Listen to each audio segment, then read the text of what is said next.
Hi everybody, this is Mrs. Senderak. I am here to help you with your week 2 math packet worksheets. This is the first page in your packet, or it is the first page if by itself if you are working on it in Google Classrooms. So, problem number 1, express the ratio in 3 different ways. You are comparing the gray to white. Be careful, we are not writing a fraction that represents these shaded circles. We're writing a ratio comparing the gray to the white. So do not use the total number of circles as any part of your ratio. Problem number 2. You are taking an integer and you are writing the opposite of it and then its absolute value. So the opposite of a number, if you have -10, the opposite of that number would be +10, or normally we just say 10. So the integer, its opposite, and then its absolute value, that is how far a number is away from 0 if you're looking at it on a number line. So if we have the number 10 or -10, the absolute value of -10 would be 10, because that's the distance it is from 0 on a number line. So you need to fill in all 3, the opposite for all 3, and the absolute value of all 3. Normally, absolute value, we would write it like, if we were asking that question, it would be absolute value of 3 equals, and then your answer. Question number 3. Write an expression to represent a number n divided by 6. So our key things in there, an expression, that means it's not going to have an equal sign. You are going to use the variable n divided by symbol, and it's being divided by 6. Oops. Question 4 is, sorry about that. Question 4 is pretty self-explanatory. You are just solving these problems. Make sure that you line up your decimals. It's not as big of a concern on these because you have the same number of decimal places. But you need to line your decimal places up on when you add and subtract decimals. On the Google Classroom forms, you will just put your answer. You won't be able to show your work, but you do need to show your work or do the work somewhere else. Question 5, 975 divided by 6. That means 975 is in the house, the 6 is on the outside. Don't forget our division steps. First you divide, then multiply, subtract, check, and bring down. So you'll do your 9 divided by 6, subtract whatever this answer is. You'll bring down your 7 and continue along with the same steps. And then the multiplication, 478 divided by 38. Nothing crazy to set up there. Down to the second half, Tuesday. First, we're starting with a unit rate and a rate problem. So 4 shirts for $32. The rate is just the comparison of the cost for the shirts to how many shirts you're buying. Normally your money would go on top and how many on the bottom. How many total on the bottom. Now for a unit rate, we all know that unit rate means how much it is for 1. So we're going to find how much 1 shirt would cost and list that as a unit rate. For problem 2 on Tuesday, you are using this grid and finding the fraction, decimal, ratio, and percent that the shaded area represents. So you'll have to determine how many total squares are in there, and then write the fraction, decimal, ratio, and percent for that would represent that amount. the fraction can be reduced.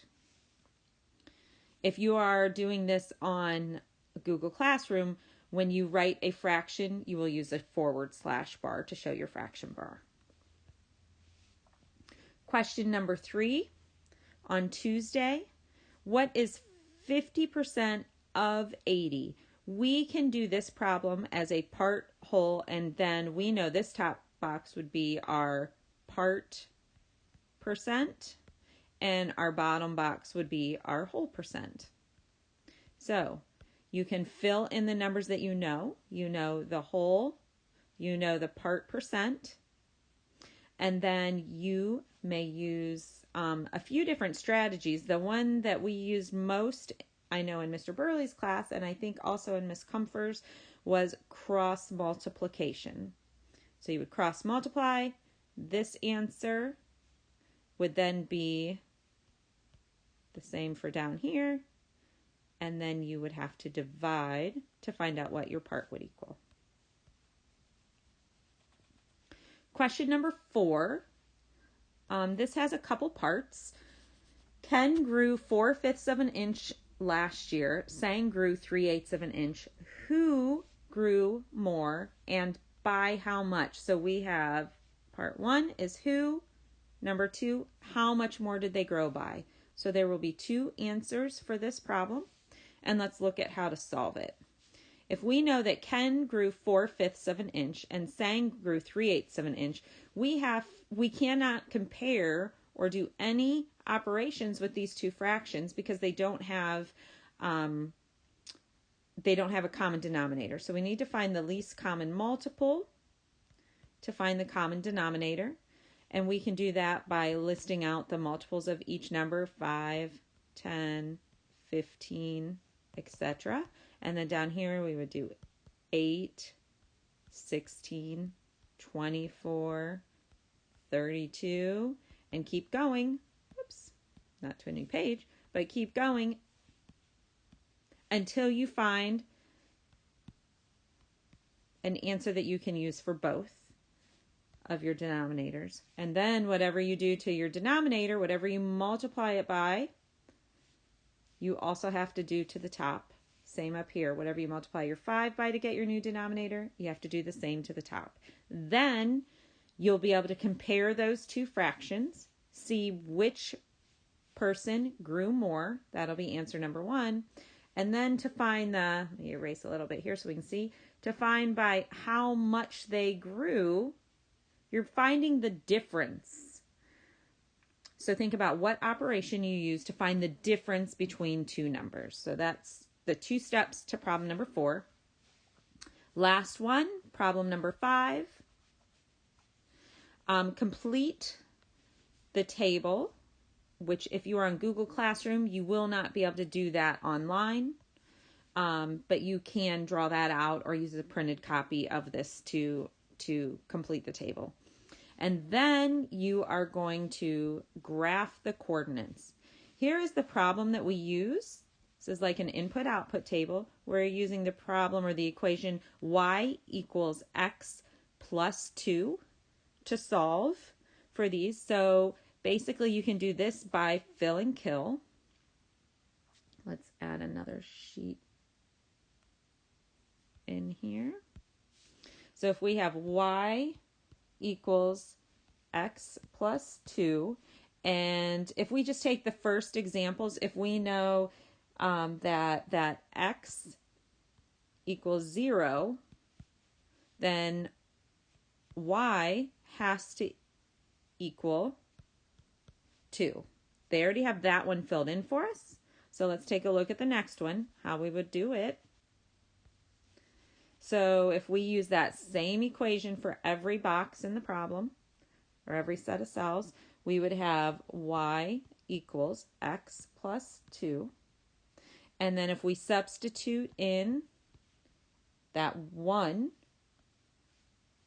plus 2, y would equal 3. So back to our original problem here, when x equals 1, y equals 3. For these boxes here, you can choose what you would like x to equal, and then solve for y. I suggest that you pick a small number. It'll just be a little bit easier. And then to graph them, remember we always run before we jump. So our x-axis is across the bottom and our y-axis goes up. So first we go over 0, so we're going to stay right here, and then we go up 2. So we will have our first point right there at the 2. The second one, we go over 1 and up 3. So our point would be right about there.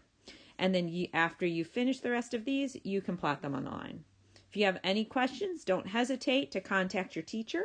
And I will talk to you again on the next video.